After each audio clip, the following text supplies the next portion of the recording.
आदिदेव नमस्तुभ्यं प्रसीद मम भास्कर।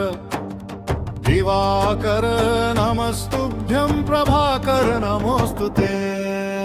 सप्ताश्वरर्थमारूढं प्रचण्डं कश्यपात्मजं श्वेतपद्मधरं देवं तत् सूर्यं प्रणमाम्यहम्। लोहितं रथमारूढं सर्वलोकपितामहम् महापापहरं देवं तत् सूर्यं प्रणमाम्यहम्। त्रैगुण्यं च महाशूरं ब्रह्मा विष्णु महेश्वरम् महापापहरं देवं तत् सूर्यं प्रणमाम्यहम्। गृह्णितं तेजः पुञ्जं च वायुमाकाशमेव च प्रभुं च सर्वलोकनाथं सूर्यं प्रणमाम्यहम्। बन्धूकपुष्पसङ्काशं हारकुण्डलभूषितम् एकचक्रधरं देवं तं सूर्यं प्रणमाम्यहम्। तं सूर्यं जगत्कर्तरं महातेजप्रदीपनं महापापहरं देवं तं सूर्यं प्रणमाम्यहम्। तं सूर्यं जगतान्नाथं ज्ञानविज्ञानमोक्षदम् महापापहरं देवं तं सूर्यं प्रणमाम्यहम्। इति श्रीशिवप्रोक्तं सूर्याष्टकं सम्पूर्णम्। आदिदेव नमस्तुभ्यं प्रसीद मम भास्कर। दिवाकर नमस्तुभ्यं प्रभाकर नमोस्तुते।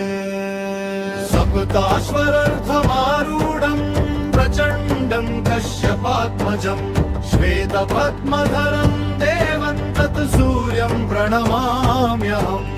लोहितं रथमारूढं सर्वलोकपितामहम् महापापहरं देवं तत् सूर्यं प्रणमाम्यहम्। त्रैगुण्यं च महाशूरं ब्रह्मा विष्णु महेश्वरम् महापापहरं देवं तत् सूर्यं प्रणमाम्यहम्। गृह्णितं तेजः पुञ्जं च वायुमाकाशमेव च प्रभुं च सर्वलोकनाथं सूर्यं प्रणमाम्यहम्। बन्धूकपुष्पसङ्काशं हारकुण्डलभूषितम् एकचक्रधरं देवं तं सूर्यं प्रणमाम्यहम्। तं सूर्यं जगत्कर्तरं महातेजप्रदीपनं महापापहरं देवं तं सूर्यं प्रणमाम्यहम्। तं सूर्यं जगतान्नाथं ज्ञानविज्ञानमोक्षदम् महापापहरं देवं तं सूर्यं प्रणमाम्यहम्। इति श्रीशिवप्रोक्तं सूर्याष्टकं सम्पूर्णम्। आदिदेव नमस्तुभ्यं प्रसीद मम भास्कर। दिवाकर नमस्तुभ्यं प्रभाकर नमोस्तुते।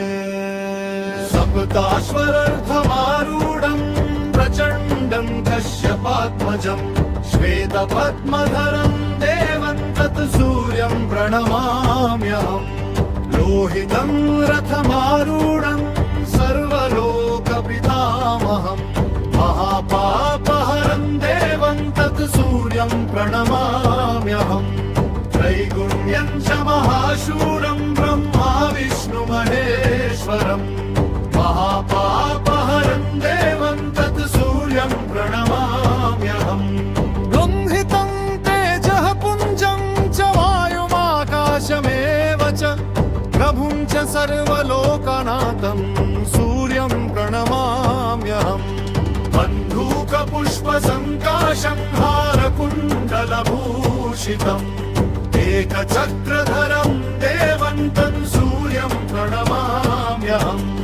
तं सूर्यं जगत्कर्तरं महातेजप्रदीपनं महापापहरं देवं तं सूर्यं प्रणमाम्यहम्। तं सूर्यं जगतान् जगत्कर्तारं ज्ञानविज्ञानमोक्षदम् महापापहरं देवं तं सूर्यं प्रणमाम्यहम् इति श्रीशिवप्रोक्तं सूर्याष्टकं सम्पूर्णम्। आदिदेव नमस्तुभ्यं प्रसीद मम भास्कर दिवाकर नमस्तुभ्यं प्रभाकर नमोऽस्तुते। सप्ताश्वरर्थमारूढं प्रचण्डं कश्यपात्मजं श्वेतपद्मधरं देवं तत् सूर्यं प्रणमाम्यहम् लोहितं रथमारूढं सर्वलोकपितामहम् महापापहरं देवं तत् सूर्यं प्रणमाम्यहम् त्रैगुण्यं च महाशूरं ब्रह्मा विष्णु महेश्वरम् महापापहरं देवं तत् सूर्यं प्रणमाम्यहम् बृंहितं तेजः पुञ्जं च वायुमाकाशमेव च प्रभुं च सर्वलोकनाथं सूर्यं प्रणमाम्यहम् बन्धूकपुष्पसङ्काशं हारकुण्डलभूषितम् एकचक्रधरं देवं तं सूर्यं प्रणमाम्यहम् तं सूर्यं जगत्कर्तारं महातेजप्रदीपनम् महापापहरं देवं तं सूर्यं प्रणमाम्यहम् तं सूर्यं जगतान्नाथं ज्ञानविज्ञानमोक्षदम् महापापहरं देवं तं सूर्यं प्रणमाम्यहम् इति श्रीशिवप्रोक्तं सूर्याष्टकं सम्पूर्णम्। आदिदेव नमस्तुभ्यं प्रसीद मम भास्कर दिवाकर नमस्तुभ्यं प्रभाकर नमोऽस्तुते। सप्ताश्वरर्थमारूढं प्रचण्डं कश्यपात्मजं श्वेतपद्मधरं देवं तत् सूर्यं प्रणमाम्यहम् लोहितं रथमारूढं सर्वलोकपितामहम् महापापहरं देवं तत् सूर्यं प्रणमाम्यहम् त्रैगुण्यं च महाशूरं ब्रह्मा विष्णु महेश्वरम् महापापहरं देवं तत् सूर्यं प्रणमाम्यहम् बृंहितं तेजः पुञ्जं च वायुमाकाशमेव च प्रभुं च सर्वलोकनाथं सूर्यं प्रणमाम्यहम् बन्धूकपुष्पसङ्काशं हारकुण्डलभूषितम् एकचक्रधरं देवं तं सूर्यं प्रणमाम्यहम् तं सूर्यं जगत्कर्तारं महातेजप्रदीपनम् महापापहरं देवं तं सूर्यं प्रणमाम्यहम् तं सूर्यं जगतान्नाथं ज्ञानविज्ञानमोक्षदम् महापापहरं देवं तं सूर्यं प्रणमाम्यहम् इति श्रीशिवप्रोक्तं सूर्याष्टकं सम्पूर्णम्। आदिदेव नमस्तुभ्यं प्रसीद मम भास्कर दिवाकर नमस्तुभ्यं प्रभाकर नमोऽस्तुते।